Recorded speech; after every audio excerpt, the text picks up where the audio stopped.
Good day, everyone. So the last chapter we talk about Rizal or the journey of Rizal from Paris to Germany. And this time we're going to talk about the journey of Rizal in Europe with Dr. Viola.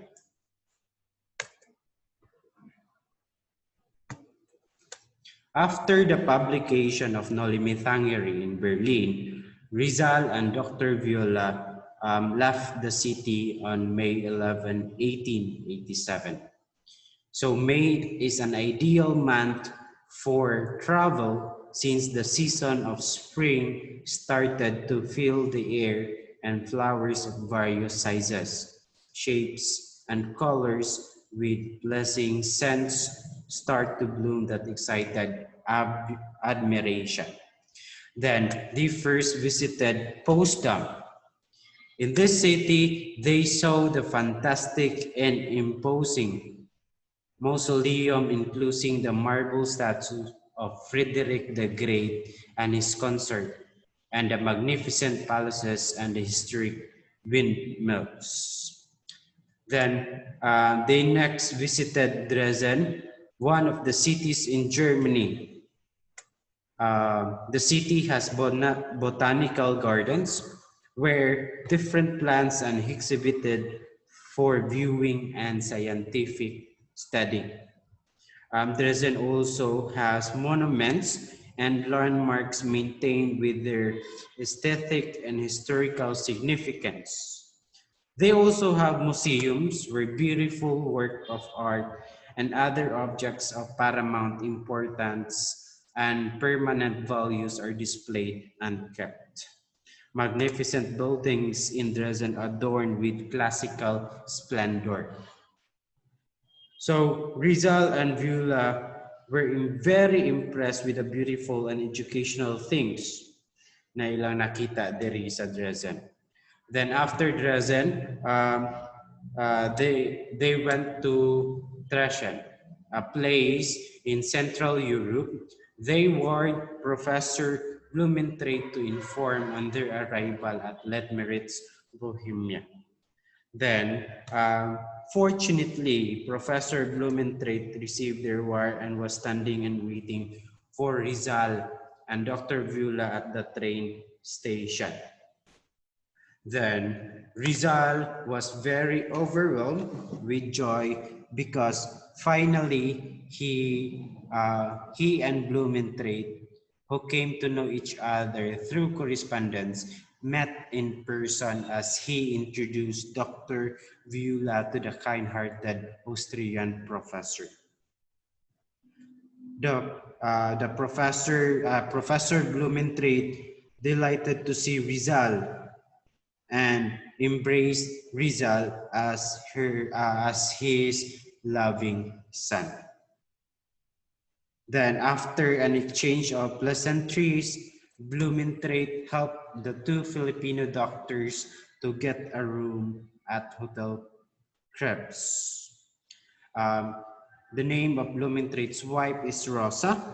Rosa is the one who gave a complete attention during the stay of Rizal and Dr. Viola.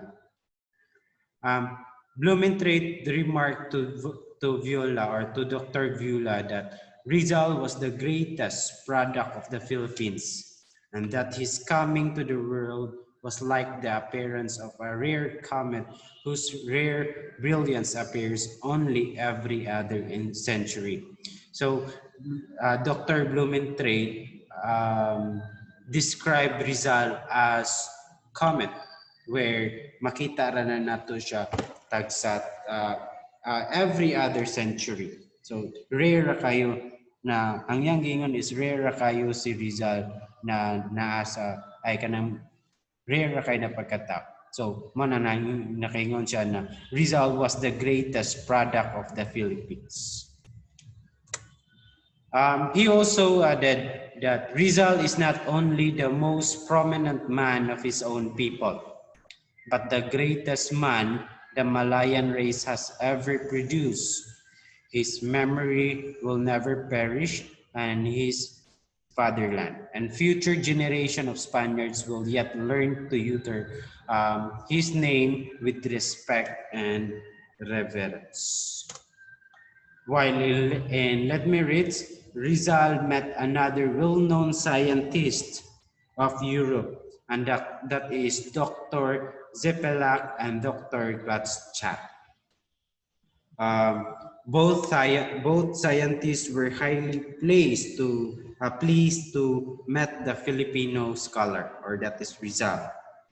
Then Rizal and Viola were also invited to meet at the tourist club of Let Me Read, where Blumentritt is the secretary. Rizal and Viola invited the Blumentritt family to their hotel and tendered a farewell dinner. So this is the time that, or the last time na makita Blumentritt family. So that's why they treat Rizal and Dr. Viola a farewell dinner. Kay mo transfer naman si Rizal o Dr. Viola to the other place. So on their last night in Let Me Read, this is what happened. Rizal and Dr. Viola invited a family dinner. Then the next day, May 17, at around 9:30 in the morning, Rizal and Viola left Let Me Read by train. Then Viola observed that the whole Blumentritt family and their friends were at the railroad station to see Rizal and Dr. Viola. As the train moved slowly, tears were shed by everyone present as Rizal and Dr. Viola left for Prague. So the next destination is Prague. From Let Me Read, Rizal and Viola went to Prague, a historic city and the capital of Czechoslovakia on the western part of the Moldau River. Blumentritt gave them a recommendation to Dr. Welcome, a professor of history in the University of Prague.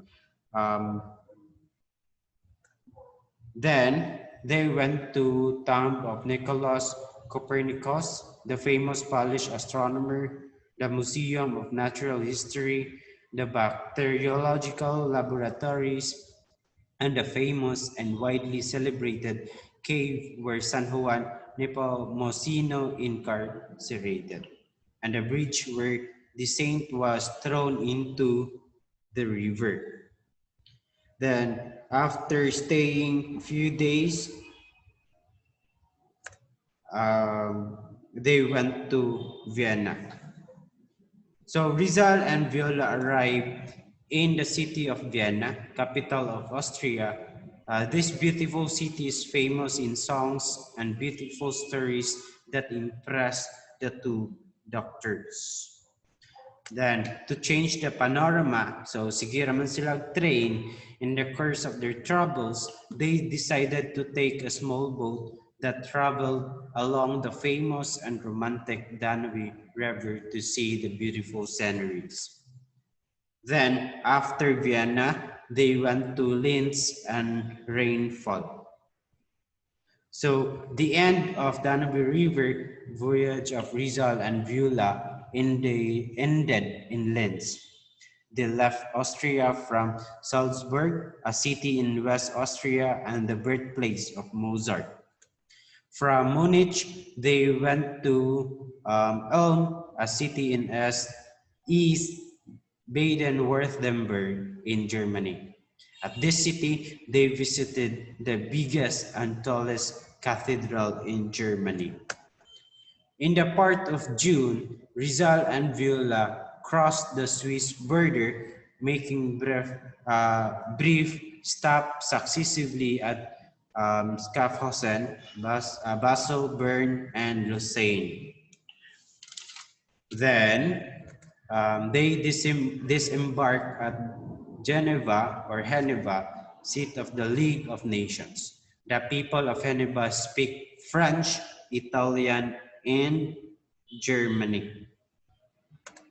In this beautiful and most visited city of Switzerland, Rizal and Viola spent some afternoon on exciting boat trips. Also, in this wonderful city, Rizal celebrated his 26th birthday. So Rizal celebrated in his 26th birthday in Switzerland. So, ina na kakuan. Nindot ang birthday ni Rizal. Then Rizal and Viola parted at the Swiss border. Rizal went to Italy while Viola returned to Barcelona. So this is the time na nagbuwag na si Dr. Viola and Rizal. And Rizal went to Italy while Viola or Dr. Viola nibalik siya sa Barcelona. So the first stop of Rizal when he went to Italy is the Rome. Rizal was enticed by Rome, Rome, the capital of Italy, ancient capital of the Roman Empire, the site of the Vatican City, and the seat of the authority of the Roman Catholic Church. So he went to view St. Peter's Dome by Michelangelo and Giacomo della Porta and St. Peter's Basilica, the first known Christian church dedicated in 326 AD by Emperor Constantine. Then, in one of his delightful days in this historic and beautiful city, he also witnessed the faithful Catholics jam St. Peter's Square at the Vatican City to receive the blessing of the Supreme Pontiff. So he was deeply touched by the outpouring manifestation of faith by the Catholics on the Supreme Being. While in Vatican, he took advantage of attending the fiesta of Saint Peter and Saint Paul. But in spite of his 5 years sojourn in Europe, Rizal still remained a true Filipino in soul and at heart. So then Rizal went back to Calamba.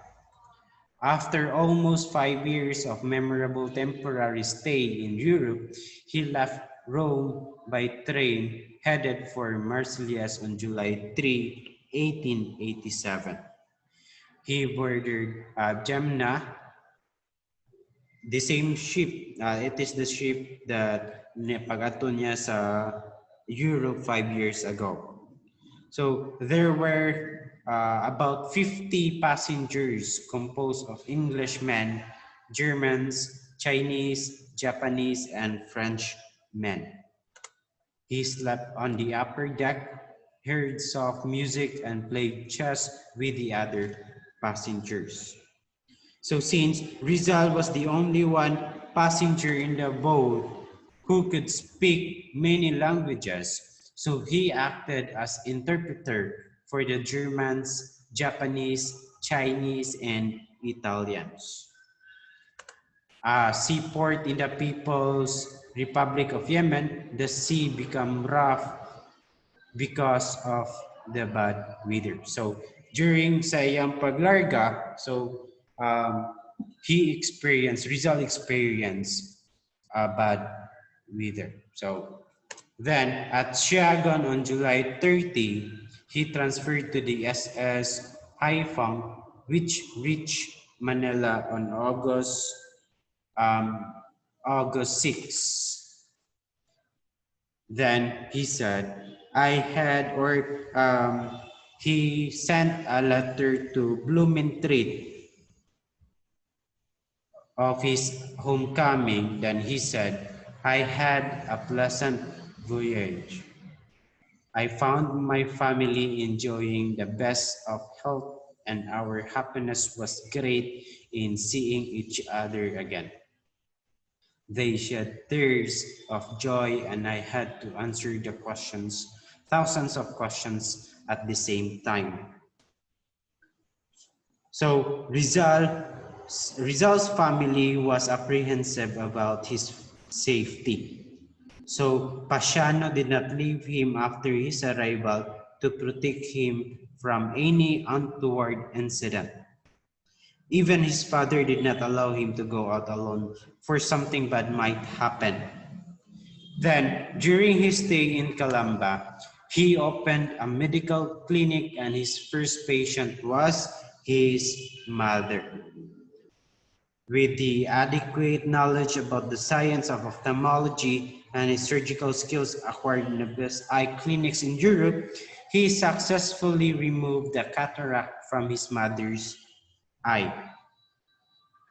He cured the sick, performed operations, and visited many patients in Calamba and neighboring towns. He became famous as an eye specialist and surgeon, and even called Dr. Oliman because he was mistaken by the ignorant folks for a German. Then his professional fees were reasonable. So within a short time, he was able to earn $900 as a physician. So Rizal was different from many successful medical practitioners because he did not selfishly devote all his time to enrich himself. He even opened a gymnasium for the young men in Calamba and introduced various European sports. Then afterwards is this happened, the Sumunto Malacanang. A month after his return to Calamba, Rizal received a letter from Governor General Emilio Terrero to come to Malacanang. The Governor General informed Rizal that the Noli Me Tangere caused much uproar among the government authorities. Governor Terrero saw nothing wrong in the novel. So Governor General Terrero decided to give Rizal a security. So Rizal's bodyguard is Don Jose Taviel de Andrade, a lieutenant of the Civil Guard. So this bodyguard is the one to protect Rizal during the duration of the author's stay in the Philippines. So Governor General give Rizal a bodyguard because he has a board-minded that Rizal might be in danger because of the friars were very powerful. Since ang Noli kay na issue man tumayo kay na as you can as kung inyong basahon ang Noli is gitarget niya ang authority. So might be daghan ang mo contradict inani ang mahitabo. So the powerful enemies. So a copy of the much talk about Noli was sent to Father Rector Gregorio Echavarria of the University of Santo Tomas by Archbishop Pedro Payo for examination. So they need to examine the Noli if makanindot ba siya na book or makabati or something na ba siya yung mga nalapas na mga law or rules. So a committee composed of Dominican faculty was created to examine and evaluate the novel and finally give the results. The novel, the committee found the book scandalous to the religious order, impious, subversive to public order, and rebellious to the government of Spain and its political policies in the Philippines. So according to the committee, that these are the kalapasan sa Noli. So by the result, the enemies of Rizal were very happy because the novel was absolutely prohibited because of this, the result given by the committee. Then, but the banning of the Noli only served to make it more popular. So, pagkaban sa book ni Rizal, ato na ni kuan ang istorya na nganong kinahanglan iban ang kanina book. So, kung ikaw ang nasa sitwasyon is, of course, makuan sa ta, makapangutanan sa ta, unsay naa sa book. So, most of the Filipinos got hold the Noli, then read this one secretly. Then afterwards, since gubot na kayo, pagbalik niya dira sa Calamba, so Rizal decided to leave Calamba. Rizal was compelled to leave Calamba because his stay might expose his family and friends to danger, causing worry and anxiety, and perhaps he could better expose the excesses of the government and the greedy of ruthless friars through his pen in foreign countries. So, according to him, na pwede ra niya bawsan ang mga iyang contract through his pen. Then, Governor General Terrero advised Rizal to leave Philippines for his own good, at least for safety lang said ba. Then, that's the end of my presentation. I hope you learned something in this chapter. Thank you and God bless everyone.